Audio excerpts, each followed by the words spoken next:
Hello friends, मैं सुरेश तिवारी स्वागत करता हूं आपका अपने YouTube educational channel HD classes पे। फ्रेंड्स, हमारा चल रहा है औसत और आज है क्लास नंबर 9। तो चलिए हम देखते हैं औसत क्या चीज़ होता है। औसत मतलब एवरेज, एवरेज, ठीक है। एवरेज, एवरेज मतलब औसत। औसत क्या चीज़ होता है ये मैंने आपको कई बार बता दिया, क्योंकि आज 9वां क्लास है तो 8 बार तो कम से कम मैंने बता ही दिया है कि औसत क्या चीज़ होता है। औसत वो चीज़ होता है जो हर एक चीज़ को इक्वालिटी में बांट दे, ठीक है। और औसत का क्या कहते हैं, सूत्र क्या होता है, तो राशियों का योग और बटे में राशियों की संख्या, ठीक है। तो राशियों का योग इक्वल टू क्या हो जाता है, राशियों की संख्या इंटू औसत, ठीक है। तो चलिए हम डायरेक्ट लास्ट क्वेश्चन पे चलते हैं। लास्ट क्वेश्चन था हमारा कि कक्षा 9 के 2 सेक्शनों ए तथा बी की वार्षिक परीक्षा में गणित के प्राप्तांकों का औसत 74 है, मतलब 74। उसमें सेक्शन ए के प्राप्तांकों का औसत 77.5 है तथा सेक्शन बी के प्राप्तांकों का औसत 70 है। तदनुसार सेक्शन ए तथा बी के में छात्रों की संख्या का अनुपात कितना है। देखिए, ए का औसत क्या है, ए प्लस बी का औसत क्या है, ये देख लीजिए। नहीं, ए का औसत क्या है भाई साहब, तो ए का औसत है 77.5। देखिए 77.5। बी का क्या औसत है, तो बी का औसत है 70, मतलब 70। और ए प्लस बी का क्या है, ए प्लस बी का औसत क्या है, तो ये है 74, ठीक है। अब आप देखिए, इसमें एलिगेशन लग सकता है आराम से, क्योंकि देखिए कुछ काम तो ए कर रहा है, मतलब कुछ काम ए में हो रहा है, कुछ काम बी में हो रहा है, और कुछ काम ए और बी दोनों में हो रहा है। मतलब ए के लिए 77.5, बी के लिए 70 और ए प्लस बी के लिए 74। तो ए और बी का संबंध बताओ हमें भाई साहब। तो देखिए, ए बी 77.5, ये हो जाएगा 70, और यहाँ पे कुल के लिए 74, यहाँ पे लिखा जाता है 74, ठीक है। और देखिए ये चीज़ यहाँ, ठीक है। अब देखिए 77.5 में से 74 को निकाल दीजिए तो 3.5 हो जाएगा, ठीक है। और 74 में से 70 को निकाल दीजिए, मतलब डिफरेंस तो 4, यानी कि यहाँ पे 8.7। 2 से दोनों में गुणा कर दिया, इंटू 2। ये 3.5 दूनी 7 और ये 4 दूनी 8। यही था कल का हमारा आंसर। अब हम चलते हैं आगे, क्योंकि हमने इसको कल कर लिया था, ठीक है। ये एलिगेशन पे मैंने बताया, सूत्र पे नहीं बताया। अगर सूत्र पे देखना चाहें तो बैक जाके देख सकते हैं, क्योंकि टाइम लग सकता है यार। चलिए अगले क्वेश्चन पे चलते हैं हम। अगला क्वेश्चन है हमारा कि किसी कारखाने में सभी श्रमिकों का औसत वेतन 6000 है, तो कारखाने में कुल कितने श्रमिक हैं। अरे यार, ये कौन सी बात हुई, हमको तो लग रहा है कि ये क्वेश्चन ही हाफ लिखा गया है। किसी कारखाने में सभी श्रमिकों का औसत वेतन 6000 रुपया है, तो कारखाने में कुल कितने श्रमिक। और बताइए ना कि क्वेश्चन है कोई। यार मैंने क्वेश्चन लिखने में कुछ गलती कर दी है, रुकिए मैं क्वेश्चन को किताब में देखता हूँ। असल बात है, मैं टोटल जो है कि क्वेश्चन टोटल है वो मैं एचडी यादव से उठाता हूँ, और हमको लग रहा है कि ये क्वेश्चन ही मैंने हाफ लिख दिया है, ठीक है। क्योंकि हमको तो हजम नहीं हो रहा है। 77 है औसत में, मतलब औसत तो 250 पे है, 250 पृष्ठ, हाँ। और इसमें आप जाइए 77।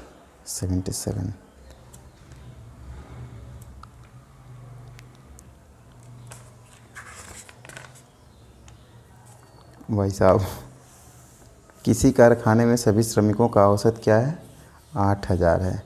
7 तकनीशियनों का औसत वेतन 21,000 रुपये है, और शेष का औसत वेतन 6000 रुपये है, तो कारखाने में कुल कितने श्रमिक हैं। भाई साहब, मैंने तो क्वेश्चन का मतलब फलूदा उड़ा दिया। यहाँ देखिए क्वेश्चन है कि किसी कारखाने में सभी श्रमिकों का औसत वेतन 8000 है, ठीक है।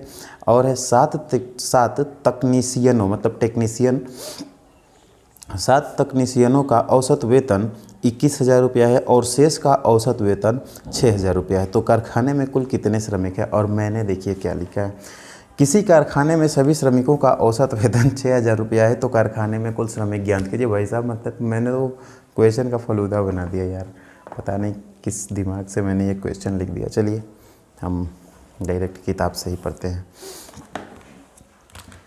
क्वेश्चन है हमारा कि किसी कारखाने में सभी श्रमिकों का औसत वेतन जो है वो 8,000 रुपया है और 7 तकनीशियनों का औसत वेतन 12,000 रुपया है और शेष का वेतन, देखिए इसमें भी एकदम सेम टू सेम दिया। तो कारखाने में कुल कितने श्रमिक हैं,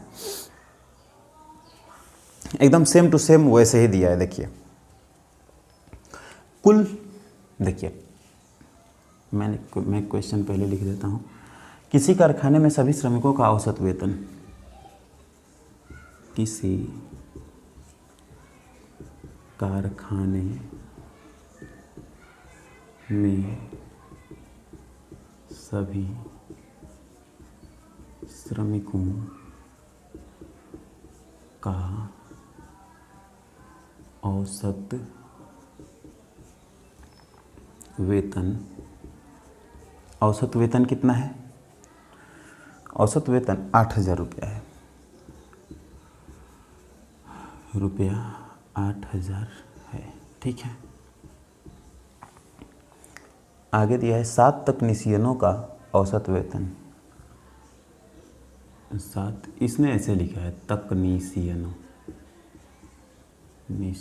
ऐसे लिखा है, ठीक है। आप इसे टेक्नीशियन समझ लीजिएगा, टेक्नीशियन है जो इलेक्ट्रिक का कार्य करते हैं।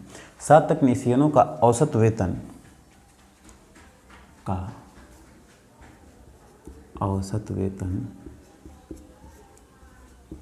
वेतन वो क्या है, औसत वेतन रुपया 12,000 है, ठीक है, रुपया 12,000 है। मतलब मैंने क्वेश्चन लिखा है उस पर मुझे अभी भी हंसी आ रही है। तो 12,000 है और शेष का औसत वेतन 6,000 रुपया है और शेष का वेतन,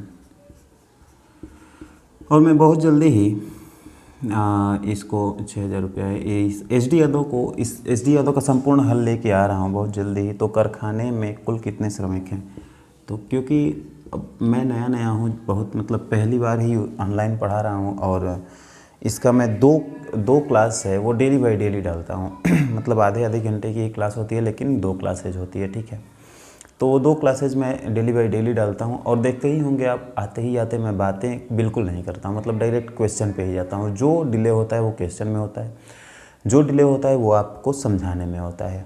तो अब बात यह है कि हाई स्कूल का भी ले चल रहा हूँ मैथ और इसका भी ले चल रहा हूँ, तो अब दोनों का एक एक करके डाल रहा हूँ, मतलब इसका एक और एक हाई स्कूल का, और इतने में ही मेरा मतलब सब कुछ, मतलब कहानी द एंड हो जा रही है।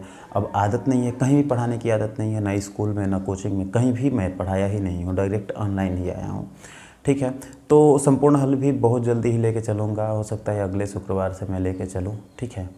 तो चलिए जब से शुरू हो, लेकिन मतलब बहुत जल्दी ही इसका संपूर्ण हल मैं लेके आऊँगा। 6,000 रुपये है तो कारखाने में कुल कितने श्रमिक हैं, तो क्योंकि भाई कारखाने में, क्योंकि देखिए ये वीडियो जो है डायरेक्ट तो जाता नहीं है आपके पास, कितने श्रमिक हैं, डायरेक्ट जो है वो आपके पास नहीं जाता है। इसे मतलब कितने श्रमिक हैं, इसका एडिट करना पड़ता है, कितने श्रमिक हैं इसका एडिट करना पड़ता है। कुछ मैं पीछे बोल रखा हूँ तो उसको काटना पड़ता है, कुछ आगे बोल रखा हूँ तो काटना पड़ता है, क्योंकि हूँ तो मैं भाई अकेले, अब वहाँ से ऑन करके आ रहा हूँ तो उसमें थोड़ा सा टाइमिंग हो जाता है 2 सेकंड 3 सेकंड का, ठीक है। और उतना बोलने का भी अभी आदत नहीं है, और अंत में जो है वो स्टॉप करने से पहले थोड़ा 1-2 सेकंड काटना पड़ता है और उसको फिर से एडिट करना पड़ता है, क्योंकि मोबाइल से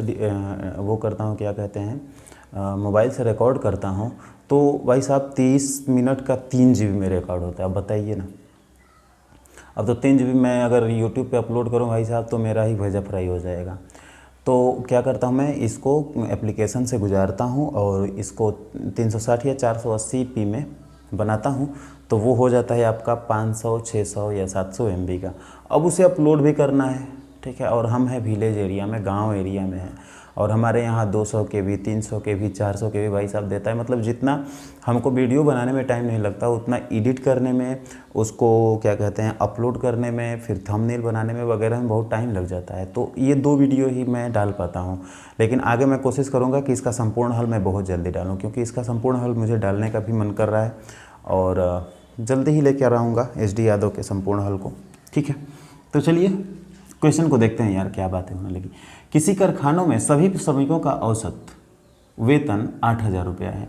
7 तकनीशियनों का औसत वेतन 12,000 रुपया है। 21,000 था कि 12,000? हाँ, 12,000 रुपया है। ठीक है, और शेष का 12,000 और शेष का वेतन 6,000 रुपया है। ठीक है, 6,000 रुपया। तो कारखाने में कितने श्रमिक हैं? अब देखिए यहाँ पे क्या करेंगे आप कि टोटल श्रमिक जो हैं, टोटल श्रमिक उन्हें क्या लिखेंगे आप? श्रमिक को क्या लिखेंगे? एम्प्लॉय। ई लिख दीजिए, ई। ठीक है, क्या है इनका औसत? 8,000। ठीक है, टोटल का। और 7 टेक्नीशियन, टेक्नीशियन को टी लिख दीजिए। ठीक है, इनका 12,000। ठीक है, 12,000। और शेष का वेतन, मतलब शेष में क्या आ जाएंगे यार?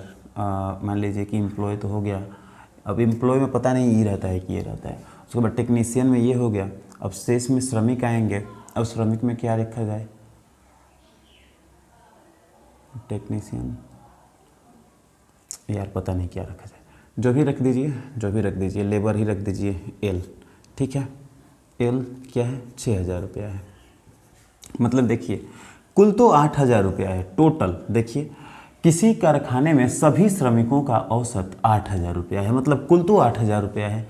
केवल टेक्नीशियन का 12,000 रुपया है। रुपया लिख लीजिए यहाँ पे, रुपया, रुपया और रुपया। ठीक है, और शेष जो बचे लेबर, टेक्नीशियन है और ये लेबर है। भाई टेक्नीशियन ये है नहीं यार, लेबर थोड़ी ना होंगे इसमें भी, जो भी होंगे, लेकिन एल से मैं इसको इंगित कर देता हूँ। एल जो है वो 6,000 रुपया है। ठीक है, तो देखिए एल को हम यहाँ पे लिखेंगे टी, यहाँ पे लिखेंगे एल।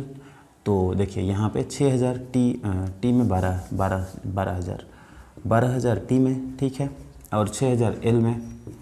ठीक है, और कुल मिला के कितना है? 8,000। ठीक है, 8,000।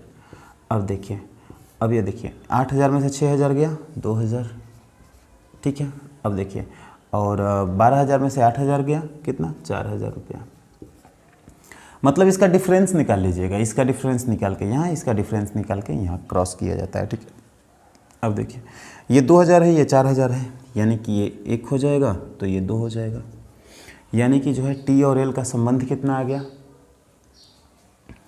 टी और एल, इसको मैं यहाँ पे कर देता हूँ। ठीक है, यानी कि टी संबंध है एल, टी और एल का अनुपात कितना आ गया? 1, 1 संबंध है 2। ठीक है, 1:2। ठीक है, अब देखिए यानी कि एक टेक्नीशियन है तो 2 लेबर हैं, एक टेक्नीशियन है तो 2 और कोई एम्प्लॉय है। भाई मतलब लेबर ही मत कहना, लेबर ही थोड़े ना होंगे, उसमें भी सुपरवाइज़र वगैरह सारे सब होंगे।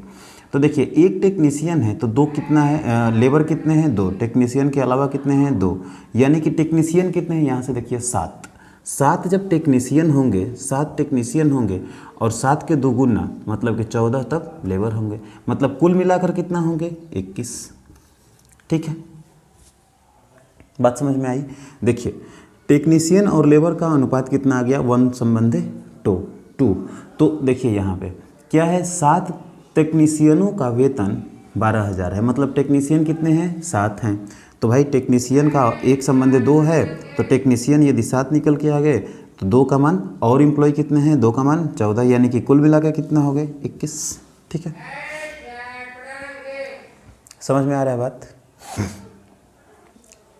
एक बार और समझा दें इसको या हट जाएं? चलिए समझा देते हैं। देखिए किसी कारखाने में सभी श्रमिकों का औसत कितना है? 8,000 है। 7 टेक्नीशियनों का औसत कितना है? 12,000 है। शेष का 6,000 है। तो कारखाने में कितने श्रमिक हैं? मतलब कुल मिलाकर कितने श्रमिक हैं? मतलब उसमें टेक्नीशियन आ जाएंगे, उसमें सभी एम्प्लॉय आ जाएंगे। अब देखिए यहाँ पे कुल मिलाकर कितना है 8,000। टेक्नीशियन कितना है 12,000। ये एल कितना है 6,000। एल को मैंने यहाँ रख दिया, टेक्नीशियन को यहाँ, ऑल को यहाँ रख दिया। इसका डिफरेंस यहाँ आ गया, इसका डिफरेंस यहाँ आ गया, ठीक है। तो एक संबंधित 2,000 4,000 से कट जाएगा ना 2 बार में, तो 1 एक संबंधित 2 हो जाएगा, यानी कि टी संबंधित एल इक्वल 1 संबंधित 2। अब देखिए टेक्नीशियन जो है वास्तव में 7 है, तो 1 के जगह पे 7 हो जाएगा। तो एक जब 7 के बराबर है तो 2 कितने के बराबर है 14 के बराबर है, यानी कुल मिलाकर कितना हो जाएगा 21 आंसर। ठीक है, तब चलिए अगले क्वेश्चन पे चला जाए। अगला क्वेश्चन हमारा क्या बोल रहा है देखते हैं।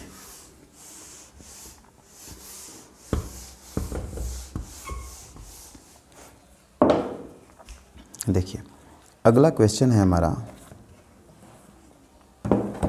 अगला क्वेश्चन है कि 9 संख्याओं का औसत 50 है, पहली 5 संख्याओं का औसत 54 है और अंतिम 3 संख्याओं का औसत 52 है, तो छठी संख्या ज्ञात कीजिए। अच्छा भाई साहब, ये तो आराम से ज्ञात कर सकते हैं, मतलब ये तो जोड़ घटाने की बात हुई और गुणे की बात हुई। आप बताइए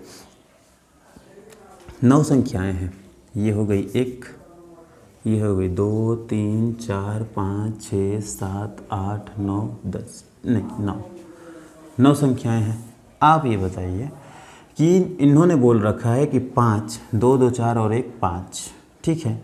इसका औसत ये दे रखे हैं, मतलब इसका हम योग निकाल देंगे, औसत से योग निकाल लेंगे, ठीक है। और इसका औसत दे रखे हैं, इसका भी योग निकाल लेंगे हम, योग, ठीक है। अब देखिए, अब इसका भी औसत दे रखे हैं, पूरे का भी औसत दे रखे हैं, इसका भी हम योग निकाल लेंगे, योग। और इसका मान पूछे हैं क्वेश्चन मार्क। ये बताइए, इन दोनों को जोड़ दीजिए और इसमें से घटा दीजिए, आंसर आ जाएगा। वही काम करना है इसमें। चलिए लेकिन हम पहले क्वेश्चन को लिखते हैं, ठीक है। क्वेश्चन क्या है हमारा, देखिए 9 संख्याओं का औसत 50 है, 9 संख्याओं का औसत 50 है, ठीक है। आगे दे रखा है कि पहले 5 संख्याओं का औसत 54 है, पहली, ठीक है। 5 संख्याओं का औसत 5 संख्याओं का औसत क्या है 54 है, 54 है, ठीक है। और बोल रहा है कि अंतिम 3 संख्याओं का औसत 52 है, 52, और अंतिम 3 संख्याओं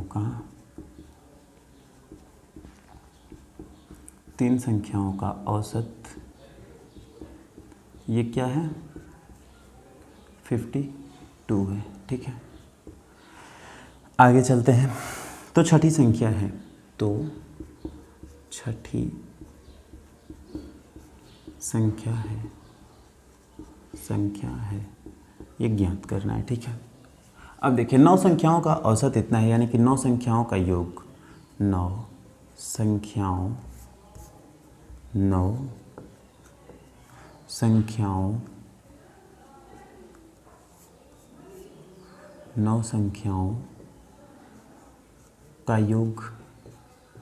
का योग कितना हो जाएगा भाई साहब। आप 50 में 9 से गुणा कर दो। देखो योग बराबर क्या होता है, औसत गुणे में संख्या, ठीक है। औसत गुणे में राशियों की संख्या। औसत क्या है 50 है, राशियों की संख्या कितनी है 9 है, मतलब कि 9 संख्याओं का योग आ गया था आपका 450, ठीक है। अब देखिए, अब यहाँ पे ये बोल रखे हैं कि पहली 5 संख्याओं का औसत 54 है, ठीक है। तो प्रथम 5 संख्याओं का औसत जब 54 है तो प्रथम 5 संख्याओं का योग निकल सकता है, संख्याओं का योग निकल सकता है। कैसे निकल सकता है भाई साहब, आप 54 में 5 से गुणा कर दीजिए, 5 + 20 5 × 25 = 2 27, 270, ठीक है। अब ये दे रखा है इसने कि अंतिम तीन संख्याओं का औसत क्या है, 52 है। अंतिम तीन संख्याओं का औसत 52 है। यहाँ पे देखिए अंतिम तीन संख्याओं का योग, औसत तो दे रखा है, हम योग निकाल लेंगे। योग क्या हो जाएगा, 52 52 गुणे में 3, ठीक है। ये हो जाएगा 156, ठीक है। 3 दूनी 6, 5 3 15, ठीक है।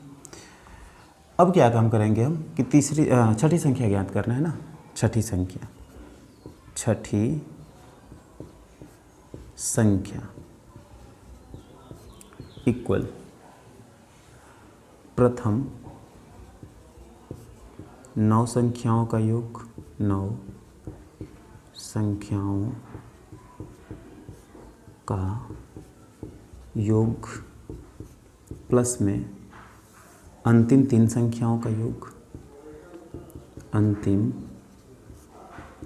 3 संख्याओं, ये मैं आपको समझने के लिए बता रहा हूँ, ठीक है। का योग, ठीक है। ये दोनों प्लस हो गया और इसमें किसको माइनस कर देंगे, माइनस में इन दोनों का योग।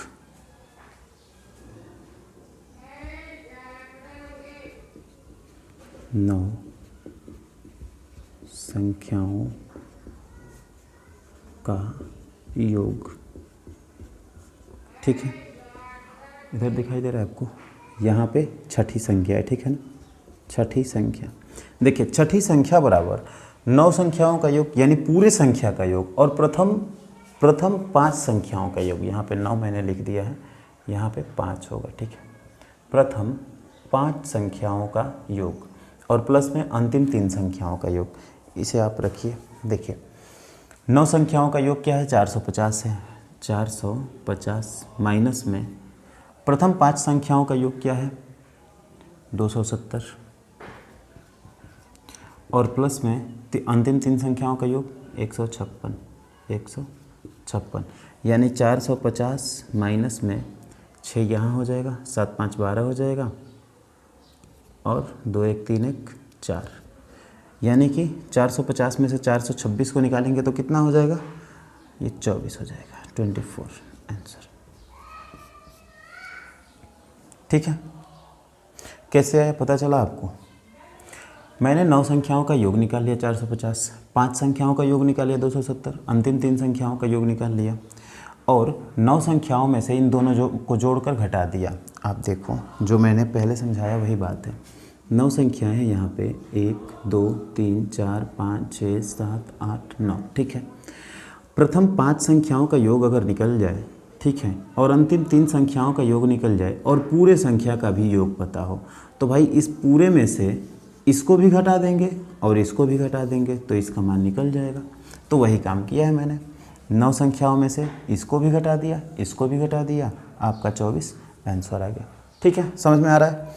नहीं समझ में आ रहा होगा तो फिर से आप कमेंट कीजिएगा, मैं इस क्वेश्चन को फिर से ले लूँगा, ठीक है। अच्छे से समझा दूँगा अगर नहीं समझ में आएगा तो। मैं चलता हूँ आगे अब अगले क्वेश्चन पे। अगला क्वेश्चन क्या है हमारा? अगला क्वेश्चन है कि 11 पूर्णांकों का औसत 30 है। यदि वे संख्याएं एक क्रम में आयोजित की जाएं तो प्रथम 5 का औसत 25 तथा अंतिम 5 का औसत 28 है, तो संख्या क्या है? वही बात है, सेम टू सेम हमको लग रहा है कि वही क्वेश्चन ही है, ठीक है। देखिए 11 पूर्णांकों का औसत 30 है। 11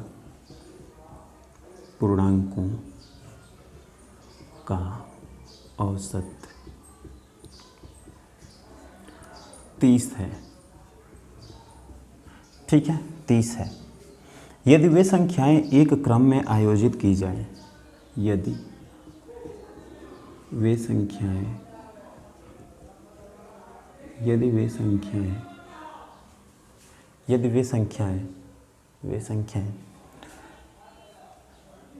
एक क्रम में आयोजित की जाएं, एक क्रम में आयोजित, एक क्रम में आयोजित की जाए, एक क्रम में आयोजित की जाए, यदि वे संख्याएं एक क्रम में आयोजित की जाएं तो प्रथम 5 का औसत 25 तथा तो प्रथम 5 का औसत तो प्रथम 5 का औसत तो प्रथम 5 का औसत क्या है 25 तथा अंतिम 5 का औसत का औसत कितना हो जाएगा, तथा अंतिम 5 का औसत कितना हो जाएगा 28 है, अंतिम 5 का औसत 28 है, अंतिम 5 का औसत 28 है। तो संख्या क्या है, तो संख्या क्या है, ठीक है। तो संख्या क्या है, तो कौन सी संख्या क्या है, तो संख्या क्या है नहीं होगा, तो होगा कि छठी संख्या क्या है, ठीक है। यार मैं क्वेश्चन भी गलती लिख रहा हूँ। 20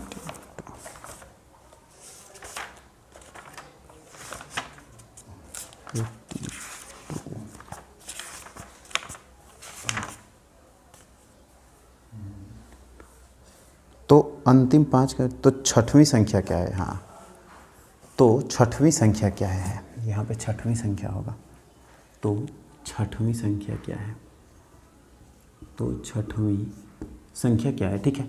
अब देखिए 11 पूर्णांकों का औसत 30 है, यदि वे संख्याएं एक क्रम में आयोजित की जाएं तो प्रथम 5 का औसत 25 तथा अंतिम 5 का औसत 28 है, तो संख्या क्या है। अच्छा वही हल, सेम टू सेम वही बात है कि 11 पूर्णांकों का योग कितना हो जाएगा, 11 पूर्णांकों का योग कितना हो जाएगा, 11 पूर्णांकों का योग कितना हो जाएगा, देखिए 11 पूर्णांकों का औसत जो है 30 है, तो योग कितना हो जाएगा 30 गुणे में 11, ठीक है, यानी क्या हो जाएगा 330, ठीक है। अब यहाँ से दूसरा क्या चीज़ है कि अंतिम 5 का औसत 25 है, यानी अंतिम 5 पूर्णांकों का योग कितना हो जाएगा, अंतिम 5 पूर्णांकों का योग कितना हो जाएगा, का योग कितना हो जाएगा, आपका औसत कितना है 25 और गुणे में संख्या कितनी है 5, मतलब 125, ठीक है 125। अंतिम 5 प्रारंभिक 5, तो प्रथम 5 पूर्णांकों का योग ये हो जाएगा, ठीक है। और 25 तथा अंतिम 5 का औसत कितना है, अंतिम 5 पूर्णांकों का योग कितना हो जाएगा, का योग भाई साहब अंतिम 5 पूर्णांकों का औसत जो है 28 है और संख्या 5 है, तो योग कितना हो जाएगा 28 गुणे में 5, यानी 5 40 और 5 दूनी 10 4 14, यानी 140, ठीक है। अभी 11 संख्याएं दी गई हैं, यहाँ पे देखिए 1 2 3 4 5 6 7 8 9 10 11, ठीक है। प्रथम 5 संख्याओं का औसत यानी कि योग मिल गया आपको योग मिल गया आपको, ठीक है, और अंतिम 5 का भी योग मिल गया आपको, योग और पूरे का भी योग मिल गया आपको। आप क्या करेंगे, योग मिल गया आपको और क्वेश्चन में दिया है इसका आंसर निकालना है, ठीक है। तो इस योग में से इसको और इसको माइनस कर दीजिए, ये आ जाएगा, वैसे ही करना है। टोटल कितना है 330, तो छठी संख्या है ना, छठवीं संख्या बराबर, देखिए प्रथम 5 का कुल योग कितना है 330, माइनस में करेंगे आप तो प्रथम 5 का योग कितना है 125, फिर से माइनस में करेंगे आप, अंतिम 5 का योग कितना है 140, ठीक है। ये 330, ये माइनस माइनस प्लस में हो जाएगा, यानी 5 4 और 2 6 और 1 1 2 माइनस में, ठीक है, यानी कि माइनस कर देंगे, 10 में से 5 जाएगा 5 और यहाँ पे 12 में से 6 जाएगा 6, यानी 65 हो जाएगा आपका आंसर, ठीक है 65। समझ में आया, ये क्वेश्चन समझ में आया। एक बार और समझा देता हूँ आपको, देखिए 11 पूर्णांकों का औसत जो है 30 है, ठीक है, तो हमने इससे 11 पूर्णांकों का योग निकाल लिया। कैसे? औसत में 11 से गुणा करके, क्योंकि पूर्णांकों का योग इक्वल कितना होता है? औसत और इंटू में पूर्णांकों की संख्या।